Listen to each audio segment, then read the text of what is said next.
Hey guys, welcome back to another video. It's been a little minute, but I'm back. As you can see, I'm in a different location. I'm in my car, actually, and I got a little bit of a cold, so I apologize if my voice sounds a little weird. If I do a couple of those, I apologize.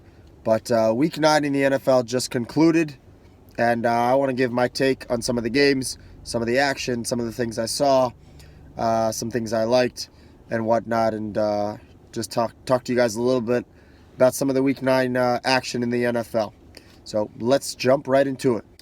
For starters, you know I got to start locally. My Miami Dolphins got their first win of the season. No more 0-16. We're finally, off that wagon, but we're probably going to go 1-15 now. We beat the Jets at home. I think it's a game that they wanted to win, although I believe that they are tanking. I think it's a game they wanted to win just because it's against Adam Gase, and he's the former coach, obviously, of the Dolphins. So they wanted to beat him and kind of stick it to him, I guess, that a team that's tanking beat him, the offensive guru and the quarterback whisperer and all that. So they beat them. They beat the Jets. I still believe that they are going to tank. I still believe that they are going to, in my opinion, I think they're finding ways to lose games like they did 2 weeks ago against Pittsburgh with that, ridiculous all-out blitz. I think they'll continue to do things like that, and you see a lot of guys now are on IR, are sitting out for the rest of the season, are not going to be playing. There's always guys that are, injured for games and can't play. So I think they're going to continue to do stuff like that. They just wanted to beat the Jets just to kind of stick it to the former coach, Adam Gase. Then I want to talk about one of the bigger surprise games of the Sunday slate. I think, in my opinion, was Green Bay against the Los Angeles Chargers, in which the Chargers dominated for most of the game, pretty much the entire game. They ended up winning 26-11. Yes, Green Bay and Aaron Rodgers put up 11 points. Although I heard a lot of people saying, they're worried about the Packers and should be a cause for concern. But I mean, it's Aaron Rodgers. There's no reason to concern. There's no reason to panic. There's no reason to worry. I have him on my fantasy team, and all week leading up to this game, even on Sunday, before kickoff, they were saying that he's doubtful to play, he's questionable to play, and then obviously he ended up playing. So I don't know if he was 100%. I don't know if there was some kind of injury that was a cause for the performance that he put up, offensively, being that in the past couple of weeks they've been lighting it up offensively. He obviously had that 6 touchdown game, and now he got back Davante Adams, and they're only putting up 11 points. So I don't know if he was 100%, but I don't think it's a cause for concern there. I just think he wasn't 100%, and he just had a bad game. But I think they'll bounce back next week. Then two of my favorite games of the Sunday slate, well, Sunday and Sunday night. Obviously, the Patriots losing, I love watching that because I'm a Dolphins fan. So as long as they're not going undefeated, then the 72 Dolphins, will still always be the only undefeated team. I'm cool with that. I love that all the time. But that game, Baltimore, their offense was absolutely lights out. Lamar Jackson played unbelievably. He's like a human cheat code. You can't contain him no matter how much you try. He's so fast. He's so elusive, and he's just so hard to bring down because you just can't catch up to him. And it was evident that the Patriots, stellar defense for this entire season. They gave up 37 points against Lamar Jackson and the Ravens in Baltimore.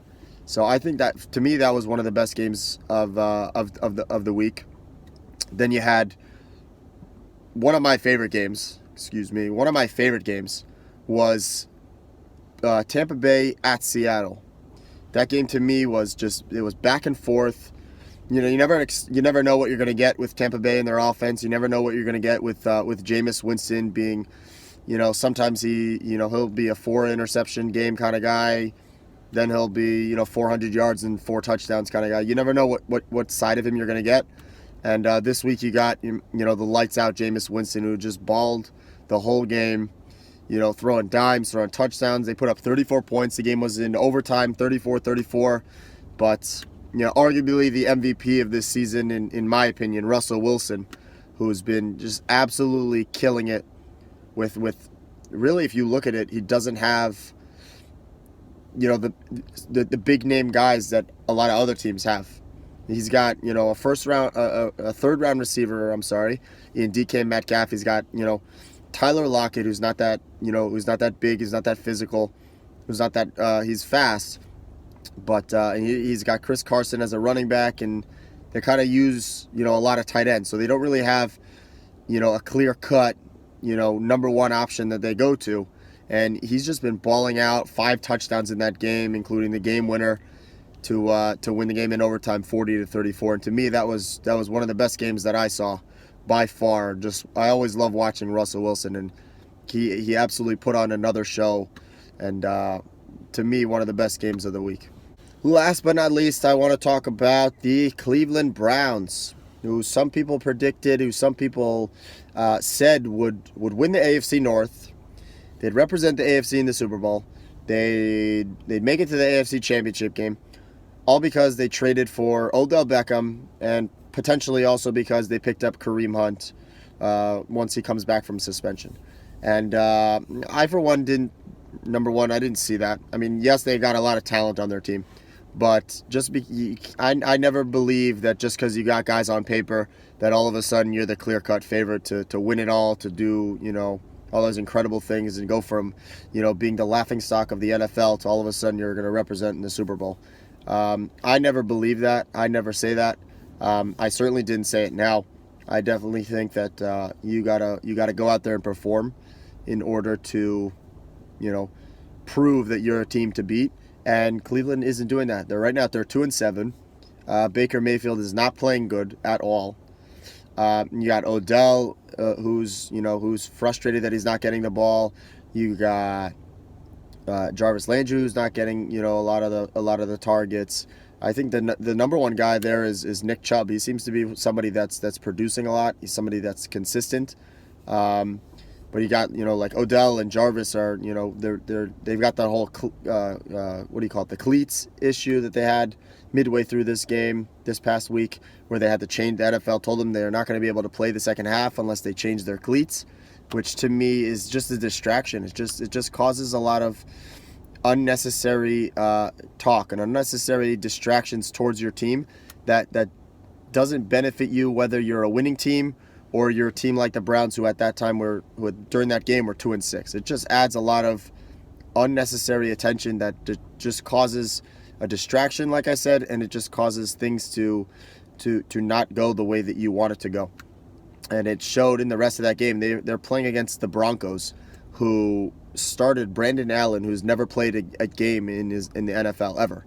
And with all the talent the Browns have, they put up 19 points on offense. So I don't think the Browns are where people thought they would be. I think it surprised a lot of people, because a lot of people thought that they would be, like I said, a firepower and a team to beat in the AFC and in the NFL in general.